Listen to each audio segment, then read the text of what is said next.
Hey everyone. Right, so completely out of the gate, this chapter ended on one hell of a cliffhanger with Etsuko getting killed, but basically, but basically, like Kanaguri right in front of Akira and Ataro, and this is one of those character deaths that even if you saw coming like a mile away, it still stings just for the small moment between Akira and Taro in this chapter and seeing her unabashed optimism of wanting to continue learning from Etsuko, which makes the final moments of the chapter all the more soul-crushing to realize none of that will be possible. But even more than seeing Akira's reaction, I would honestly really like to see Taro have kind of a crash out from this because let's be honest, he's the one who does have history with Etsuko, and likely the most reason to be rageful at her death. So as cool as it would be to see Akira go on her usual rampage, I do want to see Taro take a bit more of that spotlight in the next handful of chapters and just go animalistic on Crunch Kanaguri. But again, I don't know how likely that is. Speaking of Kanaguri, though, we also see him reveal an interesting little tidbit of information during his fight with Etsuko, which is apparently Etsuko was a candidate to become a member of the Order.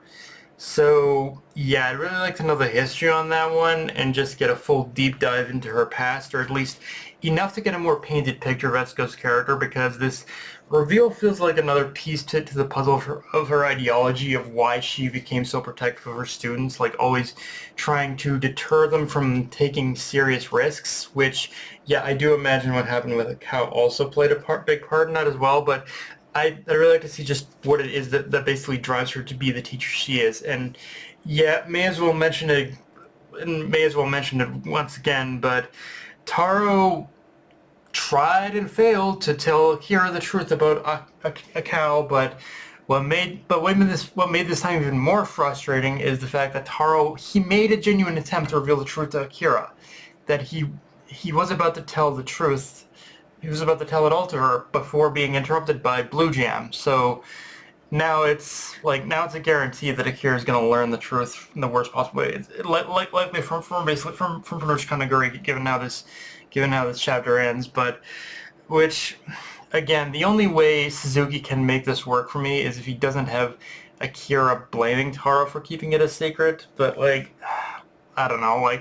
This is one of those things where I I don't I don't fault the idea of it because this is just the most standardized way you could handle something like this, but simultaneously I'm like, there had to have been a better way to handle this. There just has had to have been a better way to handle this whole thing. Like, I don't know, maybe I'm just coping here, but it's like, I really, really hate where the villain is the one who has to reveal the truth about a dead loved one to someone.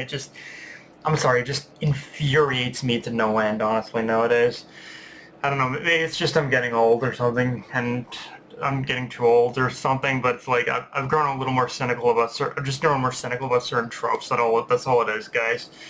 Um, in saying that, we do get a full reveal that yeah, all of this is what's going on with the mind controlling and whatnot is Club Gem's doing. That he can mind control and manipulate people by just clapping his hands. And honestly, this is the kind of power that is my personal nightmare. The idea of someone being able to control you just from a simple clap of the hands, like the whole idea in itself is absolutely terrifying, not helped by Club Gem himself. Looks like someone you would not want to cross in a dark alleyway, but like just that whole idea of of you're losing your autonomy of losing your autonomy but by someone who could just clap their hands and take control of you.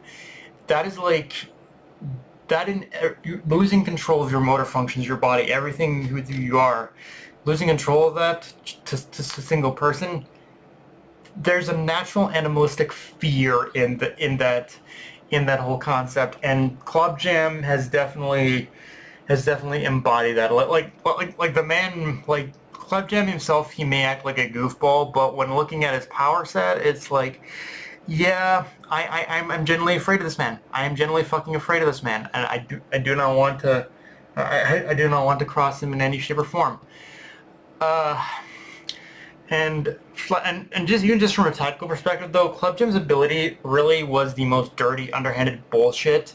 But can't blame them for taking advantage of Etsuko's weakness either. Like, Kanagari knew that mind controlling the stones was a surefire way to get Etsuko to lower her guard, given how much effort she puts into trying to protect them as a teacher. And honestly, after this chapter, I cannot wait for the day when Kanagari gets a thorough, and I mean a thorough beating. And I'm talking the kind where it doesn't kill him, it definitely puts him into permanent retirement and is crippled for life. And he's just like crippled for life. Like, although all that though would be under the assumption of his final fight would be with Taro. And while I imagine that might be the case, part of me is also hoping his final fight is more so with someone from the Order who has no qualms about killing a psychopath like this. If not crippled for life in some way, then Kanagari needs to be put down, like the rabid dog he is. Although, from what I hear, that still hasn't happened yet. So yeah, he's very much an endgame threat, which sickens me, but I get it in a certain respect. But yeah, guys, that's pretty much all I got for this review. If you enjoyed the video, like, comment, subscribe if you want Blue Sky, Analyst Control. Be sure to notification bell, hit the subscribe button, and share the video, guys. Dark Knight of Anime signing off. Later, everyone.